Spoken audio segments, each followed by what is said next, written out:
Evangelio de este domingo hemos escuchado que yendo Jesús de camino hacia Jerusalén, al entrar en un pueblo, salieron a su encuentro 10 leprosos, que se pararon a distancia y le gritaron diciendo: Jesús, Maestro, ten compasión de nosotros.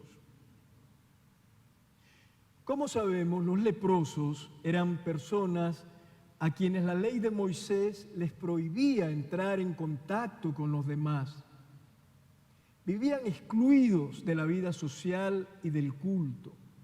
Debían habitar en las afueras de las ciudades, en soledad y sin esperanza. Eran como muertos vivientes. Hoy se ha eliminado casi totalmente la enfermedad física de la lepra. Pero lamentablemente en el mundo vivimos otras formas de lepra. Los sistemas autoritarios y los poderosos de hoy crean y multiplican leprosos. Las lepras sociales que hoy dividen a la humanidad cuando excluyen o someten a los más débiles, cuando explotan a los pobres, cuando maltratan y expulsan a los migrantes, cuando obligan a callar a quienes piensan diferente o dicen verdades que resultan incómodas al sistema, se vuelven leprosos.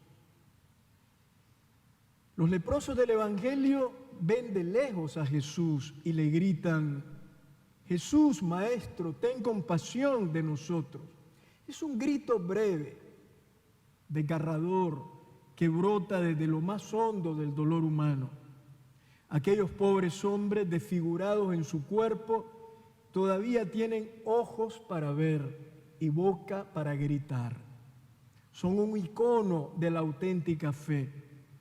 Aunque no se acercan físicamente a Jesús, con sus ojos al verlo y con su boca al gritarle, entran en relación con Él, el único que puede liberar de la lepra, liberar del aislamiento, del dolor y de la humillación de ser excluidos. Somos creyentes cuando tenemos ojos para ver en Jesús una puerta de esperanza y una boca para gritarle con fe desde nuestro sufrimiento. Los 10 leprosos del Evangelio no solo confían en Jesús, sino que también se rebelan contra un sistema que los excluye y contra una religión que los ignora. No se resignan a vivir rechazados, rumiando su propio dolor y viendo que su vida se apaga en el sufrimiento y la soledad. Hoy también es necesaria la rebeldía. Frente a sistemas opresores y regímenes criminales que someten a los pueblos, hay que cultivar la rebeldía espiritual para liberarnos del pesimismo, la rebeldía intelectual para no dejar de pensar con libertad, la rebeldía moral para no dejar de denunciar la injusticia y la rebeldía creyente para seguir confiando en el Dios de la vida y de la liberación. Hay etapas históricas en que el futuro de los pueblos es incierto. Hay cansancio social, intentos fallidos y decepciones. Pero estos no son fracasos, son los dolores de parto de una nueva sociedad. En esos momentos no hay que caer en el desánimo. A ejemplo de los leprosos de hoy, hay que conservar la rebeldía para no acostumbrarnos a la normalidad forzada que quiere imponer el opresor y no perder nunca la capacidad de soñar con una sociedad justa y libre. Jesús no se acerca a los leprosos, pero sabe que Dios los quiere sanos y no quiere que sufran ni siquiera un segundo más.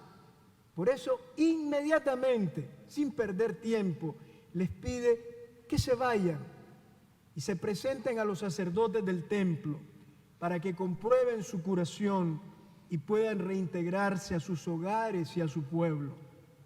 Todavía enfermos, aún cubiertos de lepra, aquellos hombres se pusieron en camino.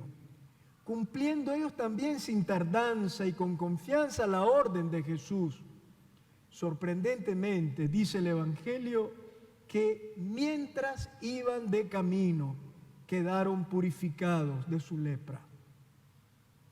Los leprosos no se curaron cuando estaban delante de Jesús, sino después, cuando confiados en su palabra, se pusieron en camino. En realidad, ya estaban curados al encontrar a Jesús, aunque todavía no lo veían físicamente, ni lo sabían. Solo confiaron y no dudaron en caminar como Jesús les pidió. Hay que apostar hoy también por la confianza en Dios, aún en los momentos más oscuros, y creer en su palabra antes de que se cumpla. La vida de cada uno es un camino, a veces escabroso, lleno de obstáculos, cansado de su vida. Sin embargo, Jesús nos invita también a nosotros a caminar siempre. Él nos asegura que Dios actúa en nuestra vida cuando aceptamos el riesgo de avanzar, de soñar, de arriesgar y de construir, de no tener miedo a lo nuevo. La resignación y la mediocridad nos enferman espiritualmente y disminuyen nuestra dignidad. Hay que caminar apoyados en la confianza en Dios, invocando continuamente a Jesús y sin detenernos jamás. También la vida de la sociedad es un camino que hacemos juntos, pero tantas veces, y lo sabemos por experiencia, un camino lleno de baches que obstaculizan la fraternidad y atentan contra la dignidad humana. La ambición de poder, la idolatría del dinero, el autoritarismo, la opresión de los pobres y la indiferencia egoísta de quienes prefieren callar son algunos de los grandes baches en el camino hacia una sociedad libre, justa e igualitaria.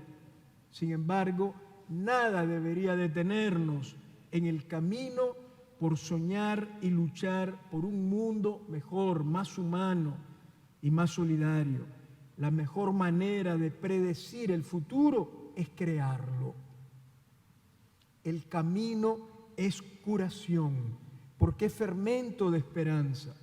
Las personas y las sociedades enfermas se curan caminando, no viviendo paralizados y vencidos por el pesimismo o por el miedo. La curación de las personas y de las sociedades acontece no cuando se llega a la meta, sino cuando tenemos el valor de caminar, aunque sea lentamente. En cada paso de esperanza se deposita una gota de curación. En cada paso luchando por la libertad y la justicia va surgiendo un futuro nuevo. Hay que caminar. Los leprosos del Evangelio caminaron juntos, compartiendo una misma fe y una misma esperanza. En la vida tenemos que aprender a caminar juntos, nunca solos. Nos necesitamos unos a otros. En la vida, en el camino de la fe y en el camino social, no somos rivales, sino hermanos, responsables unos de otros. Vivir es también hacernos cargo del que ha dejado de caminar por cansancio o de quien ha perdido el rumbo. No hay que caminar para llegar primero y acaparar privilegios y aplausos, sino para construir entre todos una convivencia nueva en la que podamos compartir nuestros bienes y nuestros intereses en paz y justicia, y en donde disentir del poder no sea un delito. Todos los leprosos fueron curados, pero el Evangelio nos cuenta que uno de ellos, viéndose curado, se volvió alabando a Dios en voz alta y postrándose rostro en tierra a los pies de Jesús, dándole gracias. Este hombre, en lugar de ir a presentarse a los sacerdotes del templo, se volvió hacia Jesús a dar gracias. No llegó al templo. Comprendió que la salvación no viene de una religión indiferente ante el dolor humano, sino de la relación personal con Jesús. se dio cuenta que más importante que la curación era encontrarse otra vez con quien lo había curado. Aquel leproso no solo fue sanado de la lepra, sino que recibió la plenitud de la vida y el don de la salvación que solo Jesús puede dar. Y por eso vuelve alabando y dando gracias. Cuando agradecemos a Dios, reconocemos la fuente de la vida y nos sumergimos en ella como en un río de aguas vivas. Cuando celebramos con alegría nuestra fe en Jesús, y somos capaces de alabar y dar gracias a Dios, la vida se ilumina y florece, los cielos se acercan y el mundo nuevo empieza a surgir. Amén.